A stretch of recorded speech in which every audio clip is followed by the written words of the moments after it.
उपेंद्र कुशवाहा का काराकाट लोकसभा सीट फंस गया है, या यूं कहें फंसता हुआ नजर आ रहा है।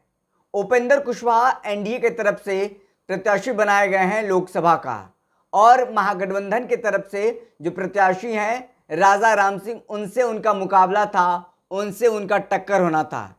लेकिन अब क्या, अब देखिए काराकाट लोकसभा सीट पर त्रिकोणीय मुकाबला हो गया है। त्रिकोणीय मुकाबला इस तरह से, भोजपुरी सिंगर और अभिनेता पवन सिंह भी काराकाट लोकसभा चुनाव को लेकर के तैयारी कर ली और वहां उस मैदान में कूद गए हैं। उन्होंने ऐलान कर दिया है काराकाट लोकसभा सीट से वो चुनाव लड़ेंगे तो मामला अब त्रिकोणीय हो गया है।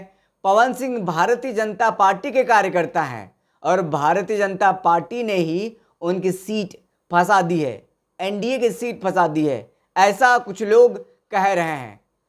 मजबूती के साथ वहां पर चुनाव लड़ते हुए नजर आ रहे हैं उपेंद्र कुशवाहा, लेकिन अब त्रिकोणीय मामला बनने के बाद उपेंद्र कुशवाहा के लिए मुश्किल खड़ी हो गई है। पवन सिंह मौजूदा वक्त की बात करें तो वो भारतीय जनता पार्टी के कार्यकर्ता हैं। भारतीय जनता पार्टी ने उनको पश्चिम बंगाल के आसनसोल लोकसभा का टिकट भी दिया था, लेकिन पवन सिंह ने किसी कारणवश टिकट को वापस कर दिया। उसके बाद कहा जाने लगा पवन सिंह को भारतीय जनता पार्टी आरा लोकसभा से चुनाव लड़ा सकता है, लेकिन ऐसा नहीं हुआ। भारतीय जनता पार्टी ने मौजूदा सांसद राजकुमार सिंह यानी आरके सिंह पर भरोसा जताया, उनको फिर से चुनाव में लड़ने का इजाजत दिया और उम्मीदवार वहां से बनाया। ऐसे में भारतीय जनता पार्टी ने पवन सिंह को आरा से टिकट नहीं दिया और पवन सिंह का लगभग बीजेपी से पत्ता साफ ही हो गया है, लेकिन उन्होंने अभी तक कार्यकर्ता के पद से भाजपा के प्राथमिक सदस्यता से इस्तीफा नहीं दिया है। ऐसे में कहा जा रहा है कि भाजपा उपेंद्र कुशवाहा के साथ खेला करने वाली है। 2020 में जिस तरह से चिराग पासवान की पार्टी लोक जनशक्ति पार्टी ने नीतीश कुमार के साथ खेला किया, उसी तरह से काराकाट में देखिए उपेंद्र कुशवाहा के साथ खेला होने वाला है, ऐसी चर्चा हो गई है।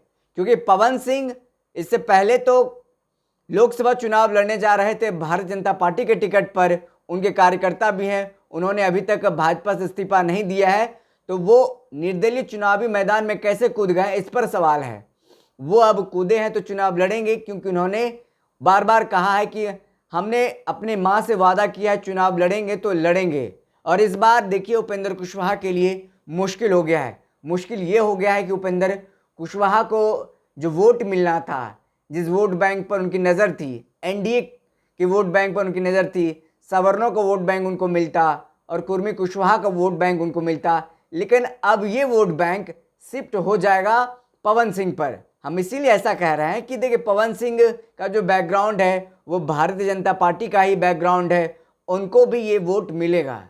जो सवर्ण है, जो कुर्मी कुशवाहा का वोट बैंक है, वो वोट बैंक उपेंद्र कुशवाहा को भी मिलता और ये वोट बैंक अब जो निर्दलीय उम्मीदवार पवन सिंह है उनको भी मिलने जा रहा है। तो ऐसे में जो वोट कटेगा उपेंद्र कुशवाहा का ही कटेगा। और राजा राम सिंह इस मामले में क्लियर होते नजर आ रहे हैं, साफ होते हुए नजर आ रहे हैं कि वो उनका रास्ता क्लियर है, वो निकल जाएंगे, वो जीत भी सकते हैं। जिस तरीके से जो लड़ाई है उपेंद्र कुशवाहा में, और ये लड़ाई देखिए राजा राम के बीच में होनी थी जो महागठबंधन के उम्मीदवार हैं, लेकिन अब ये लड़ाई में अब पवन सिंह भी आ गए हैं। पवन सिंह वोट काटेंगे ऐसा कहा जा रहा है उपेंद्र कुशवाहा का, क्योंकि उपेंद्र कुशवाहा एनडीए के प्रत्याशी हैं और पवन सिंह भी भाजपा के कद्दावर नहीं कहें, भाजपा के प्राथमिक सदस्य से उन्होंने अभी तक इस्तीफा नहीं दिया है, भाजपा के कार्यकर्ता हैं, भाजपा ने उनको टिकट दिया लोकसभा को चुनाव लड़ने के लिए। ऐसे में पवन सिंह के कारण उपेंद्र कुशवाहा की सीट जो है वो काराकाट फंस गई है और महागठबंधन के उम्मीदवार का रास्ता क्लियर हो गया है, वो निकलते जाएंगे, वो जीत भी जाएंगे, ऐसी बातें कही जा रही। कई लोग कह रहे हैं कि भाजपा ने ही पवन सिंह से कहा है कि वहां से चुनाव लड़ने के लिए। भाजपा चाहती तो पवन सिंह को आरा से भी चुनाव लड़ा सकती थी आरके सिंह का टिकट काट करके, लेकिन आरके सिंह का टिकट नहीं काट करके उन्होंने काराकाट में भेज दिया है। ऐसी खबरें आ रही है, उड़ती उड़ती हुई खबरें आ रही है, कुछ लोग इस पर चर्चा कर रहे हैं, मैं नहीं कह रहा हूं, क्योंकि जो मैं बातें सुनता हूँ, समझता हूँ, जो सोशल मीडिया पर चलता है उसकी मैं बात करता हूँ, उसको लेकर के मैं बताता हूँ। इस तरीके का बात चल रहा है।